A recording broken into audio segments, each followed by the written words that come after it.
सबसे बड़ी खबर, संघ लोक सेवा आयोग यानी कि यूपीएसएससी 2022 के नतीजे घोषित हो चुके हैं। यूपीएससी 2022 के नतीजों में टॉप 5 में 4 लड़कियां हैं। यूपी की 2 बेटियों ने टॉप 5 में जगह बनाई है और यूपी का नाम रोशन किया। यूपीएससी टॉपर इशिता किशोर ग्रेटर नोएडा की रहने वाली है, जबकि यूपीएससी रैंक 4 में जगह बनाने वाली स्मृति मिश्रा चौथे नंबर पर है। वहीं गरिमा किशोर, जिन्हें दूसरा स्थान मिला है, उमा हर्थी को तीसरा रैंक हासिल हुआ है। खास बात यह रही कि टॉप 4 में जगह बनाने वाली सभी लड़कियां ही हैं। वहीं अयोध्या की विदुषी सिंह ने 13वां स्थान हासिल किया। 16वें स्थान पर बलिया के शिशिर कुमार हैं। कुल 933 कैंडिडेट्स का चयन हुआ। इनमें से 345 कैंडिडेट अनारक्षित, 99 ईडब्ल्यूएस, 263 ओबीसी, 154 एससी और 72 एसटी कैटेगरी से हैं। 178 कैंडिडेट्स की रिजर्व लिस्ट भी तैयार की गई है। एक आईएएस पदों पर चयन के लिए 180 कैंडिडेट्स शॉर्टलिस्ट किए गए हैं।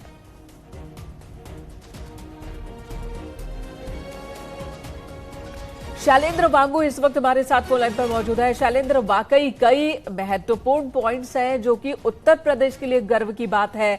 टॉप 4 में 2 लड़कियां जिनका संबंध यूपी से, पहले नंबर पर वो भी ग्रेटर नोएडा की रहने वाली है इशिता।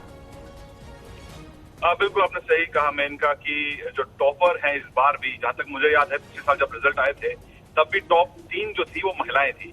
इस बार टॉप 4 जो हैं वो चारों की चारों महिला कैंडिडेट्स हैं। और अगर हम टॉप 25 की बात करें तो टॉप 25 में जो 14 हैं कैंडिडेट्स वो महिलाएं हैं, 11 पुरुष हैं। तो ये अपने आप में एक बड़ी नारी शक्ति की मिसाल है कि इस बार भी बेटियों ने जो है वो नाम रोशन किया। और खासतौर से यूपी की अगर हम बात करें तो इशिता जो है वो ग्रेटर नोएडा की रहने वाली है, जलवायु विहार में, और ये उनका तीसरा अटेम्प्ट था। यूनिवर्सिटी ऑफ दिल्ली में पढ़ती हैं और पॉलिटिकल साइंस इंटरनेशनल रिलेशंस में इनका इंटरेस्ट है, वहाँ वो कोर्स कर रही हैं। मधुबनी पेंटिंग्स में इनकी खासतौर से हॉबीज है जो कि उन्होंने अपने रिज्यूमे में लिखा है।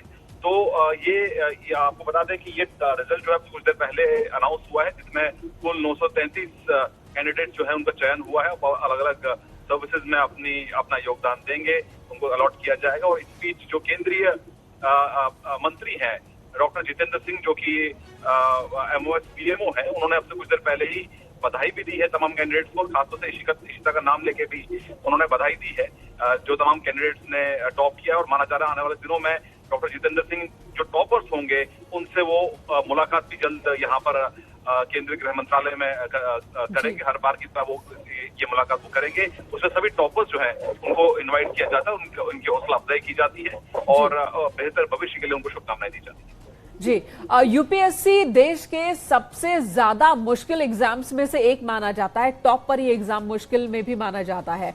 और अब जब नतीजे घोषित हो गए हैं, इसके बाद की जो प्रक्रिया होती है ये भी जरा समझाइए। 178 कैंडिडेट्स की रिजर्व लिस्ट तैयार की गई है, इनकी क्यों जरूरत होती है हमारे दर्शकों को बताएं। 180 कैंडिडेट्स का सिलेक्शन आईएएस पदों के लिए हुआ है, तो इनके लिए नियुक्ति पत्र तक पहुंचने में कितना वक्त? और देखिए, कुल 933 स्टूडेंट्स जो हैं, जिसमें 613 पुरुष हैं और 320 महिलाएं हैं जिनका चयन हुआ है। और जैसे कि मैंने आपको बताया कि अब इसके बाद वो अपनी सर्विसेज उनको अलॉट की जाएंगी। और जो अभी तो फिलहाल रिजल्ट अनाउंस हुए हैं, उसके बाद इनको देहरादून में इनका जो इंस्टीट्यूट है सिविल एडमिनिस्ट्रेशन का, वहां पे इनकी ट्रेनिंग होती है करीब 3 महीने की। जिसके बाद इनको पोस्ट किया जाता है अलग अलग जिलों में। अगर वो आईएएस अधिकारी बनते हैं, वो उनके ऊपर होता है कि वो क्या चुनना चाहते हैं, आईएएस, आईपीएस या आईएफएस, जो भी इसमें स्ट्रीम में वो जाना चाहते हैं। प्रक्रिया जो होती है वो करीब 6 महीने में पूरी हो जाती है, जिसके बाद उनकी पोस्टिंग होती है।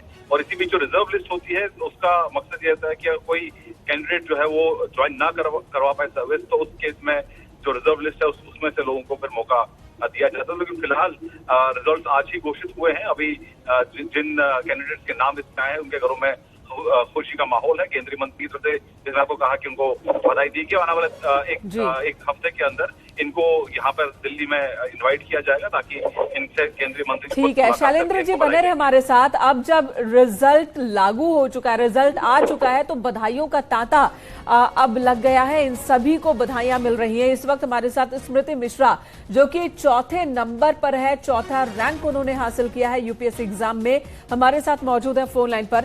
स्मृति, सबसे पहले न्यूज 18 की ओर से आपको बहुत बहुत बधाई, एक बहुत बड़ी कामयाबी हासिल की आपने। Thank you ma'am, thank you so much. Smriti, आप अपनी जर्नी के बारे में बताएंगी कि आप किस सब्जेक्ट से पढ़ाई कर रही थी, कब आपने यूपीएससी के एग्जाम की तैयारी शुरू की और यहां तक पहुंची? मैम मेरा ऑप्शनल जूलॉजी था इस पे, और तैयारी तो अब आई थिंक 2-2.5 साल ज्यादा हो गई है। जी। इस वक्त मैं campus law centre university of Delhi में फाइनल ईयर में लॉ कर रही हूँ। जी। स्मृति, यूपीएससी की तैयारी आपने कब शुरू की थी? ये कौन सा अटेम्प्ट था आपका? ये मेरा 3rd अटेम्प्ट था। मेरी तैयारी कोविड के टाइम पे स्टार्ट हुई थी, तो मैंने जो बहुत सीरियसली प्रिपरेशन स्टार्ट की थी वो that was during the lockdown. तो अब मेरे को थोड़ा टाइम हो गया है। जी, तो आज तो बधाइयों का तांता लगा होगा, बैक टू बैक कॉल्स आ रहे होंगे रिलेटिव्स के भी, दोस्तों के भी। जी जी जी, बहुत ज्यादा।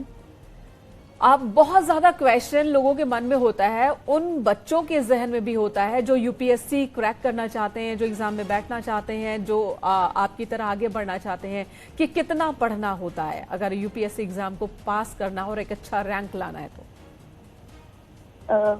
ये जो सारे र्यूमर्स होते हैं, ये जो वो होते हैं, वो सब सच हैं। इस एग्जाम के बारे में बहुत पढ़ाई करनी होती है, बस एक चीज है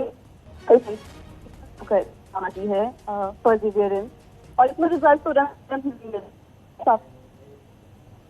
जी स्मृति, आपने आगे के लिए क्या सोचा है, किस तरह से देश की सेवा करनी है?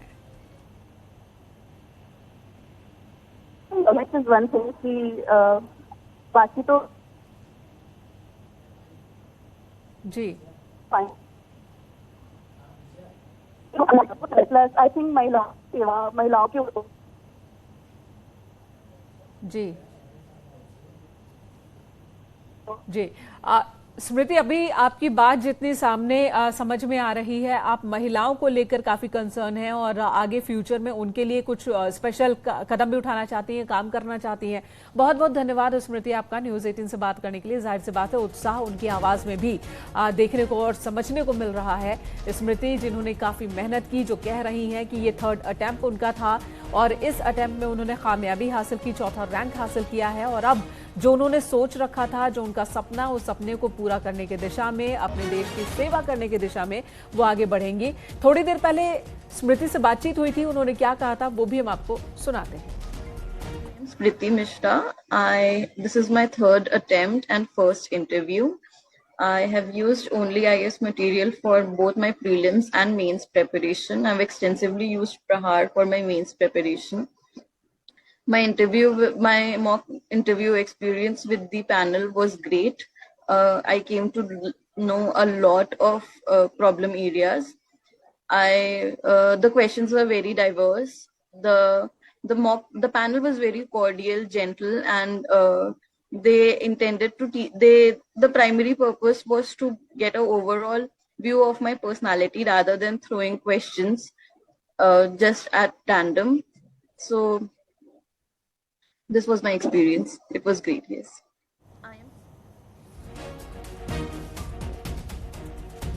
स्मृति मिश्रा जिन्होंने 4था रैंक हासिल किया है यूपीएससी 2022, और मनन अग्रवाल भी इस वक्त हमारे साथ जुड़ चुके हैं, लखनऊ से हैं मनन हमारे साथ। मनन, न्यूज 18 पर स्वागत है आपका, और कैसा लग रहा है आज? इस समय तो खैर खुशी का ही माहौल है और बहुत अच्छा लग रहा है कि फाइनली सिलेक्शन हो गया एग्जाम में। जी मनन, कितनी मेहनत करनी पड़ी? मेहनत तो लगती है, पर मेरा ये मानना है कि कंसिस्टेंटली अगर करते रहें मेहनत को तो मैनेजेबल है और डूएबल है ये एग्जाम। तो इसलिए कंसिस्टेंटली हार्डवर्क अगर किया जाए तो आई थिंक क्लियर किया जा सकता है। जी मनन, आपने 46th रैंक हासिल किया है, सेटिस्फाई है इससे? कितना अटेम्प्ट रहा आपका, बताइए जरा। ये मेरा फर्स्ट अटेम्प्ट था। पहले मैंने फर्स्ट अटेम्प्ट में इंटरव्यू तक पहुंचा था, इंटरव्यू दिया था, और सेकंड अटेम्प्ट में मेरा प्रीलिम्स नहीं हुआ था, और थर्ड अटेम्प्ट में ये रैंक मिली है। और मैं सेटिस्फाइड तो क्या, मैं अपने आप को बहुत फॉर्चुनेट समझता हूँ कि मैं इस रैंक को हासिल कर पाया इतने कॉम्पिटिटिव एग्जाम में, और मैं पूरी तरह से सेटिस्फाइड हूँ इस रैंक से, और अपने आप को बहुत भाग्यशाली समझता हूँ कि मैं यहाँ पे पहुंच सका हूँ। मनन, कहते हैं कि जब कोई यूपीएससी या इस तरह की किसी एग्जाम को क्रैक करता है कोई स्टूडेंट, तो सिर्फ वो बच्चा नहीं पढ़ रहा होता है, बल्कि एक तपस्या उसका पूरा का पूरा परिवार कर रहा होता है। तो आज अपनी इस कामयाबी के लिए आप अपने पेरेंट्स को किस तरह से श्रेय देंगे? मैं तो यही कहूँगा कि मेरे पेरेंट्स का बहुत बड़ा महत्व रहा है इस तैयारी के पीछे। जितना सेक्रीफाइस मैंने नहीं किया, उससे ज़्यादा उन्होंने किया है। कि हम लोग घर से बाहर ज़्यादा नहीं जाते थे जब एग्ज़ाम पास होता था, तो केवल मैं नहीं, मेरी माताजी पिताजी भी कोशिश करते थे कि एक माहौल बना रहे घर में पढ़ाई का, और साथ में उनका मोटिवेशन भी हमेशा रहता था जो मुझे इंस्पायर करता था। अगर अप्स एंड डाउन्स आते हैं क्योंकि एग्ज़ाम के प्रोसेस में, लेकिन अगर आपको पेरेंट्स मोटिवेट करते हैं तो इसलिए उसकी वजह से भी मैं कंसिस्टेंटली मेहनत कर पाया। तो मेरे माताजी पिताजी और मेरे भाई बहन, उन सभी का बहुत बड़ा रोल रहा है इस एग्जाम में। तो मैं कहूँगा कि इन सभी का कलेक्टिव एफर्ट है जिसका रिजल्ट आज हम देख सकते हैं। जी मनन, आपने ये बात एक बहुत ही इम्पोर्टेंट और महत्वपूर्ण बात यहाँ पर कही है कि कई बार पढ़ाई के दौरान भी अप्स एंड डाउन्स होते हैं, कई बार परेशान मानसिक तौर पर भी स्टूडेंट होता है। उन स्टूडेंट्स के लिए आप क्या कहेंगे जो कि पढ़ाई के वक्त बहुत ज्यादा परेशान हो जाते हैं, डिप्रेशन में आ जाते हैं, और उन्हें कई बार लगता है कि उनसे नहीं हो पाएगा? तो ऐसा कोई पॉइंट आपकी जर्नी में भी आया था क्या तैयारी के दौरान, जब आपको लगा हो कि बहुत मुश्किल है, नहीं हो पाएगा, छोड़ देते हैं, कुछ और कर लेते हैं, और फिर आप वापस अपने ट्रैक पर आए कि नहीं नहीं मुझे करना है? जी, ऐसा पॉइंट था मेरे प्रिपरेशन में जब सेकेंड अटेम्प्ट में मेरा प्रीलिम्स नहीं क्लियर हुआ था, और फर्स्ट अटेम्प्ट में मैंने इंटरव्यू दिया था। लेकिन उसके बाद मुझे ये लगा कि शायद कभी कभी ये लगता है कि शायद हम नहीं कर पाएंगे इस एग्जाम को क्लियर, तो वो एक लो पॉइंट था। पर मैं यही कहूँगा कि अगर सेल्फ बिलीफ हम रखते हैं, अपने आत्मविश्वास, अपने एबिलिटीज में विश्वास रखते हैं, और दूसरा ये कहूँगा कि किसी ने ये कहा था मुझसे कि हम प्रकृति अपने ऊपर कोई उधार नहीं रखती, तो हम जितनी भी मेहनत करते हैं उसका आज नहीं तो कल हमें फल जरूर मिलता है, भले ही देर से मिले लेकिन पूरा मिलेगा।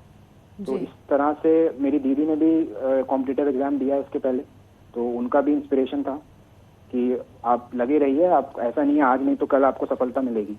तो इसलिए उन्हीं सब चीज़ों की वजह से मैं इंस्पायर हुआ और थर्ड अटेम्प्ट में एग्जाम क्लियर कर पाया। मनन, आप अपने बारे में जरा और बताएंगे कि आप कहाँ के रहने वाले हैं, क्या फैमिली के साथ ही रहते हैं, और तैयारी की आप क्या साथ में जॉब भी कर रहे थे या सिर्फ तैयारी कर रहे थे, किस तरह से हुआ? जी, मैं लखनऊ उत्तर प्रदेश का रहने वाला हूँ। मैंने 2020 में IIT बॉम्बे से केमिकल इंजीनियरिंग में बीटेक पूरा किया था, और मैं प्लेसमेंट्स के लिए नहीं बैठा था। कॉलेज के तुरंत बाद मैंने फर्स्ट अटेम्प्ट दे दिया था एग्जाम का, क्योंकि मेरा क्लियर था कि सिविल सर्विसेज में जाना है। और ये बेसिक बैकग्राउंड था। इसके पहले 2016 में मैंने ISC बोर्ड से क्लियर किया था, ICSE बोर्ड से। मैं स्टेट टॉपर था तब 99% के साथ। जी, और इस वक्त आपकी फैमिली का रिस्पांस कैसा है? आगे क्या आपने सोचा है? अब आई थिंक 6 महीने का वक्त, और जब उसके बाद पोस्टिंग की कॉपी आपके हाथ में आ जाएगी। अभी तो माहौल बहुत अच्छा है, घर में सब बहुत खुश हैं, और एक सेटिस्फैक्शन, एक रिलीफ का भी है। जैसे मैंने बताया कि सभी का एक प्रयास रहता है, सभी के सैक्रिफाइसेस रहते हैं, केवल मेरा ही नहीं है। तो उन सभी माताजी पिताजी को भी बहुत रिलीफ है इसके बाद, रिजल्ट आने के बाद। और आगे का भी लगभग 3 महीने बाद फाउंडेशन कोर्स, जहाँ तक मुझे नॉलेज में है, शुरू हो जाता है मसूरी में। तो तब तक का समय मैं कोशिश करूंगा कि अपने परिवार के साथ ज़्यादा से ज़्यादा समय बिता पाऊँ, इसके बाद शायद कम ही मौका मिले। तो इसलिए मैं तो अभी बहुत खुशी भी है, और साथ में एक काउंटडाउन भी शुरू हो गया है कि बस इतना ही टाइम बचा है। और वाकई काउंटडाउन शुरू हो चुका है, और आपको बहुत बहुत बधाई एक बार फिर से, शुभकामनाएं भी आपके भविष्य के लिए, जिन सपनों को आपने देखा।